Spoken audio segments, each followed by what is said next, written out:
آپ دیکھ رہے ہیں مسائل کا حل چینل۔ کریم اما بعد فاعوذ باللہ السمیع العلیم من الشیطان الرجیم بسم اللہ الرحمن الرحیم۔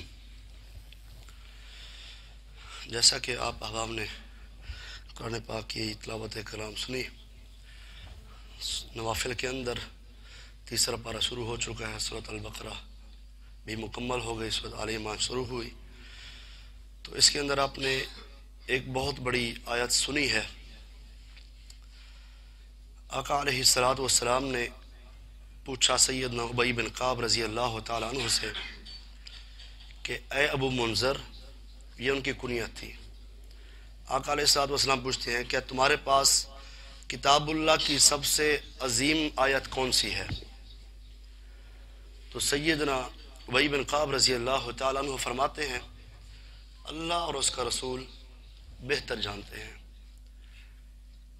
پھر آقا علیہ الصلوۃ والسلام نے سوال کیا تو سیدنا ابی بن کعب رضی اللہ تعالیٰ عنہ فرماتے ہیں قرآن پاک کی سب سے عظیم جو آیت ہے اللہ لا الہ الا هو الحی القیوم۔ تو کائنات کے امام جناب محمد الرسول اللہ صلی اللہ علیہ وسلم فرماتے ہیں اے ابو منذر، تمہیں تمہارا علم مبارک ہو۔ آپ استاد تھے نا جی، معلم تھے، شاگردوں سے سوال پوچھا کرتے تھے، تو صحابہ آپ کے شاگرد تھے، پہلی دفعہ جواب کیوں نہیں دیا؟ علم تھا، لیکن ان کی خواہش تھی کہ آقا علیہ الصلوۃ والسلام سے ہی جواب لیا جائے اور آپ کے زبان مبارک سے نکلنے والے جو الفاظ ہیں وہی سنے جائیں، لیکن آپ کے دوبارہ اصرار پر تو انہوں نے جواب دے دیا۔ تو ایسے ہی اس سورت کی فضیلت کے حوالے سے سورہ آیت الکرسی، سیدنا ابو ہریرہ رضی اللہ تعالیٰ عنہ حدیث کے راوی ہیں، فرماتے ہیں آقا علیہ الصلوۃ والسلام نے مجھے ایک سامان دیا، کہا آپ اس پر امانت دار ہیں تو لہٰذا آپ اس کی دیکھ بھال کریں گے۔ فرماتے ہیں رات کو میں سویا ہوا تھا، ایک شخص آیا، اس نے آ کے چوری کر لی، اور جب وہ جانے لگا میں نے اسے پکڑ لیا اور اس سے پوچھتے ہیں ابھی تو یہ کہاں لے کے جا رہا ہے؟ کہتا ہے میں بڑا غریب آدمی ہوں، اللہ کی راہ سے مجھے چھوڑ دیں۔ معافی مانگنے لگا جیسے ایک انسان کی عادت ہوتی ہے، چھوڑ دیا۔ سیدنا ابو ہریرہ رضی اللہ تعالیٰ عنہ نے صبح اللہ کے نبی علیہ الصلوۃ والسلام کے پاس ہے، بات بتائی۔ آقا فرماتے ہیں ابو ہریرہ وہ بندہ جو رات کو آیا تھا نا دوبارہ بھی آئے گا۔ دوبارہ وہی ہوا، رات کو آپ سوئے ہوئے تھے، بالاختصار دوبارہ وہی شخص آیا، چوری کرتے ہوئے دوبارہ پکڑا گیا، دوبارہ وہی بات، جیسے انسان کی عادت ہوتی ہے دوبارہ نہیں کروں گا میں۔ اب دوبارہ بھی اس نے کہا اللہ کی واسطے مجھے چھوڑ دو، غلطی ہو گئی، اس کو چھوڑ دیا گیا۔ تیسرے دن پھر اللہ کے نبی علیہ الصلوۃ والسلام سے ملاقات ہوئی، آپ فرماتے آج پھر آئے گا۔ تو آقا علیہ الصلوۃ والسلام کا وہ جو پیشین گوئی تھی وہ دوبارہ تیسرے دن پھر آیا، سیدنا ابو ہریرہ نے پکڑ لیا جیسے چور کو پکڑتے ہیں۔ اب اس نے کہا میں ہاتھ میں چڑھ گیا ہوں تو میں نا آپ کو ایک بات بتانا چاہتا ہوں۔ وہ چور کہہ رہا ہے، چور بھی اچھے ہوتے ہیں، وہ چور کہہ رہا ہے کہ میں آپ کو ایک ایسی صورت بتلاتا ہوں، ایک ایسی آیت بتاتا ہوں جس کو آپ پڑھیں گے تو آپ کی چوری نہیں ہوگی۔ اب اس چور نے کہا کہ آپ نے رات کو آیت الکرسی پڑھ کے سونا ہے اور اپنا جو سامان ہے اس کے اوپر آپ نے پھونک مارنی ہے تو آپ کی چوری نہیں ہوگی۔ پھر اس کو چھوڑ دیا۔ کائنات کے امام جناب محمد الرسول اللہ صلی اللہ علیہ وسلم کے یہ صحابی، یہ شاگرد آقا علیہ الصلوۃ والسلام کے بعد تشریف لے آئے، دوبارہ وہی باتیں بتائی، اللہ کے نبی ایسا ایسا معاملہ ہے۔ کائنات کے امام جناب محمد الرسول اللہ صلی اللہ علیہ وسلم نے جب یہ حال سنا، آپ فرماتے ہیں ابو ہریرہ اس نے بات اچھی کی ہے، پتہ تھا وہ کون ہے، اب لوگ بخوب واقف ہیں اس سے، جسے ہم شیطان کہتے ہیں، جسے ہم شیطان کہتے ہیں، ابلیس کہتے ہیں۔ حضرات ذی وقار اس حدیث سے کئی مسئلے اخذ ہوتے ہیں۔ سب سے پہلا مسئلہ، بتانے والا کوئی بھی ہو اگر اس کی بات اچھی ہے نا تو لے لینی چاہیے۔ سامنے والا چوری کیوں نہیں، یار یہ تو شیطان تھا نا، بات تو اس نے اچھی کی ہے نا، تو اس کی بات کو آپ فالو کریں، آپ اس کی ذات سے کیا لینا چاہتے ہیں؟ اس سے بہت بڑا مسئلہ اخذ ہوتا ہے۔ تو اس لیے اللہ کے نبی علیہ السلام فرماتے ہیں بندہ جھوٹا تھا، وہ شیطان تھا، لیکن اس نے جو بات کی ہے نا بات صحیح کر گیا ہے۔ تو آپ کو بھی اس حدیث کو مد نظر رکھتے ہوئے رات کو سوتے وقت آیت الکرسی پڑھ کے سویا کریں۔ ہر بھائی کو آیت الکرسی آ جاتی ہے نا جی، تو یہ بچے بڑے سارے اس کو ایک دفعہ پڑھ کے سوئیں گے تو کیا فائدہ ہوگا؟ وہ شیطان بھی کہہ رہا ہے، تو اللہ کے نبی علیہ السلام کا فرمان بھی ہے۔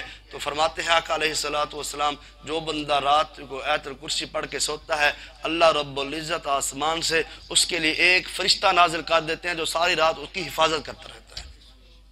چور دور بھاگیں گے، انسان کی جان کی بھی حفاظت ہوگی اور مال کی بھی حفاظت ہوگی۔ اللہ کے نبی علیہ السلام فرماتے ہیں ہر چیز کی ایک کوہان ہوتی ہے، کوہان کہتے ہیں چوٹی کو، اور قرآن کی کوہان کیا ہے؟ آیت الکرسی ہے۔ قرآن کی کوہان کیا ہے؟ آیت الکرسی۔ اسے پورے قرآن کی آیتوں کی سردار بھی کہا گیا ہے، اور اس کی ایک بہت بڑی فضیلت یہ بھی ہے، آقا علیہ السلام فرماتے ہیں بندے اور جنت کے درمیان فاصلہ اگر رہتا ہے تو موت کا رہتا ہے۔ انسان جو بندہ ہر نماز کے بعد آیت الکرسی کا اہتمام کرتا ہے اللہ رب العزت اس بندے کو ڈائریکٹ جنت میں داخل کر دیتے ہیں۔ اتنی فضیلت والی، اس میں اللہ کی صفات ہیں، لا تأخذہ سنۃ ولا نوم۔ وہ الہ تو وہ ہے جسے نیند تو دور کی بات، جسے اونگ بھی نہیں آتی، اسے الہ کہتے ہیں۔ الحی جو ہمیشہ زندہ رہنے والی ذات ہے، اور جسے نیند آ جائے وہ الہ نہیں ہو سکتا، وہ مشکل کشا نہیں ہو سکتا جسے نیند آ جائے۔ اور نیند آ جائے پھر مشکلیں کیسے حل کرے گا؟ جب وہ سو گیا تو پوری دنیا جب مانگ رہی ہوگی تو وہ سویا ہوا ہوگا۔ اور جسے نیند آ جائے، جسے مشکل آ جائے، جو اپنی جگہ پہ قائم نہ رہ سکے، حضرات ہم تو قبر والوں سے بھی مانگتے ہیں، اس رب سے کیوں نہیں مانگتے جو رب فرماتا ہے اللہ لا الہ الا هو الحی القیوم، ہمیشہ قائم ہے۔ رات کے 12 بجے اٹھ کے مانگے، دن کے 12 بجے مانگے، رات کے 1 بجے مانگے، دن کے 1 بجے مانگے، صبح مانگے، شام مانگے، دوپہر مانگے، جس وقت ہاتھ اٹھائیں وہ عرش والا آپ کی دعاؤں کو سن کر قبول کر لے گا۔ شرط یہ ہے کہ مانگنا کس سے ہے؟ اللہ رب العزت سے۔ یہ تھی آیت الکرسی کی فضیلت کے حوالے سے، اور اسی ہی آپ نے پڑھا کہ صدقہ اور خیرات کے حوالے سے حضرات ذی وقار سیدنا ابو قتادہ رضی اللہ تعالیٰ عنہ فرماتے ہیں جس شخص کو یہ بات محبوب ہے کہ اللہ رب العزت قیامت کے دن اس کی سختیوں کو دور کر دے اور اس سے پریشانیوں کو دور کر دے، اس کو چاہیے کہ تنگ دستوں کو قرضہ دیا کرے اور قرضہ دے کر ان کو مہلت دیا کرے۔ آقا علیہ السلام فرماتے ہیں جو بندہ کسی سے جس نے قرض لینا ہے، جب جتنے دن تک وہ مہلت مانگتا رہے گا سمجھ لو اتنے دن آپ نے صدقہ کیا ہے مزید۔ اگر 1 دن اس نے اور مانگ لیا تو آپ کی طرف سے صدقہ ہو گیا، 10 دن مانگ لیے تو 10 دن آپ کی طرف سے صدقہ ہو گیا۔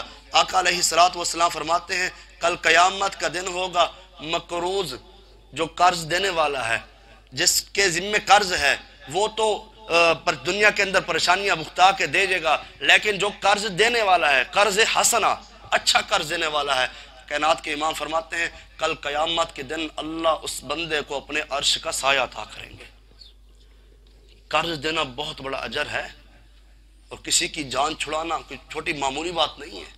ایک بندہ تکلیف میں ہے، مصیبت میں ہے، پریشانی میں ہے، وہ رات کو روتا ہے اور پریشانی کے عالم میں اس کو نیند نہیں آتی، اور آپ نے اس کا قرض اتار دیا، وہ تو ساری زندگی آپ کے لیے دعائیں کرتا رہے گا۔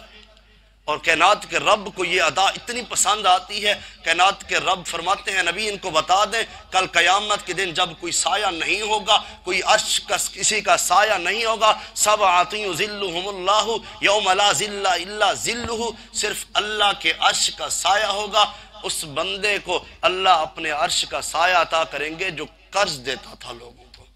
اتنا بڑا عمل۔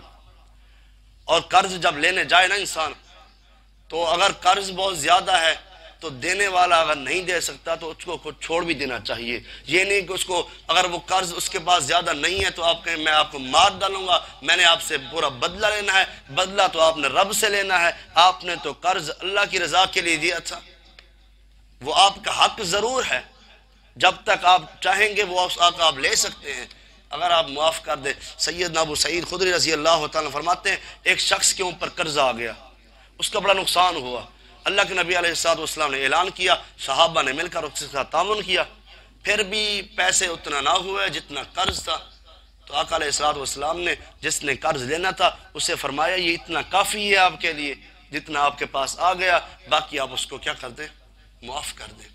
سیدنا عبداللہ بن کعب رضی اللہ تعالیٰ فرماتے ہیں کہ میرے والد کعب بن مالک رضی اللہ تعالیٰ عنہ، ان کی ایک شخص سے لڑائی ہو گئی قرضے کے معاملے میں، مسجد کے اندر، مسجد نبوی میں کھڑے ہیں، باتیں ہوئی، معاملات بڑھ گئے، زور سے بولنے لگ گئے۔ کائنات کے امام اپنے حجرے میں تشریف فرماتے، آپ اندر تشریف لے آئے، آپ فرماتے ہیں کیا معاملہ ہے؟ پوچھا، اللہ کے نبی قرض کا معاملہ ہے۔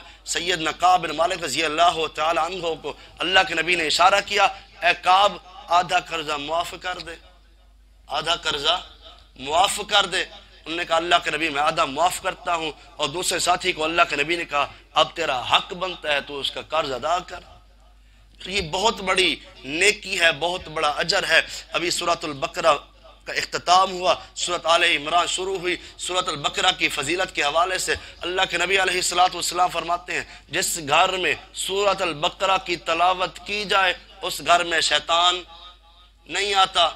ہم سورۃ البقرہ کی تلاوت قبرستان میں پڑھتے ہیں، شیطان گھر میں آتا ہے، قبرستان میں تو جاتا نہیں ہے۔ وہاں کیونکہ قرآن پڑھا جاتا ہے، جہاں قرآن پڑھا جائے وہاں شیطان نہیں آتا۔ یہ شیطانوں کا توڑ ہے سورۃ البقرہ۔ ہمارے گھروں میں جنات ہیں کیونکہ ہم گھر میں قرآن نہیں پڑھتے، سورۃ البقرہ کی تلاوت نہ سنتے ہیں، نہ گھر والوں کو سناتے ہیں، پریشانیاں ہیں۔ اس لیے اللہ کے نبی علیہ السلام فرماتے ہیں کل قیامت کا دن ہوگا، سورۃ البقرہ اور سورۃ آل عمران اللہ کے ساتھ جھگڑا کریں گی، اللہ اس بندے کو معاف کر دے۔ یہ دنیا کے اندر سورۃ البقرہ اور آل عمران کی تلاوت کیا کرتا تھا۔ سورۃ البقرہ کی تلاوت کیا کرو، اور اس کی آخری آیات آمن الرسول بما انزل الیہ من ربی والمؤمنون، یہ دونوں آیات بڑی جامع ہیں۔ اللہ رب العزت نے کائنات کے امام جناب محمد الرسول اللہ صلی اللہ علیہ وسلم کو عرش پر بلا کر، اللہ رب العزت نے معراج پر بلا کر یہ دو تحفے عطا کیے۔ سورۃ البقرہ کی جو آیات ہیں، آقا علیہ السلام فرماتے ہیں جو بندہ رات کو سوتے وقت یہ دو آیات پڑھ لیتا ہے اللہ رب العزت اس کی طرف سے کافی ہو جاتے ہیں۔ تو سورۃ البقرہ کی تلاوت کیا کریں، گھر میں بھی سنایا کریں، بچوں کو سنایا کریں، بڑے بھی پڑھیں، چھوٹے بھی پڑھیں، جس کو علم ہے یہ سورۃ البقرہ گھر میں اگر آپ نہیں پڑھ سکتے کم سے کم آپ اس کی ریکارڈنگ تو لگا سکتے ہیں۔ گھر کے جس کونے میں سورۃ البقرہ کی تلاوت ہوگی، میں قسم اٹھا کے بھی کہہ سکتا ہوں، میں ممبر پر بیٹھ کر، محراب میں بیٹھ کر باوضو ہو کر قرآن آگے رکھ کے کہتا ہوں اللہ کی قسم اس گھر میں شیاطین کیا جنات کا بسیرا نہیں ہوگا جس گھر میں سورۃ البقرہ کی تلاوت ہوگی۔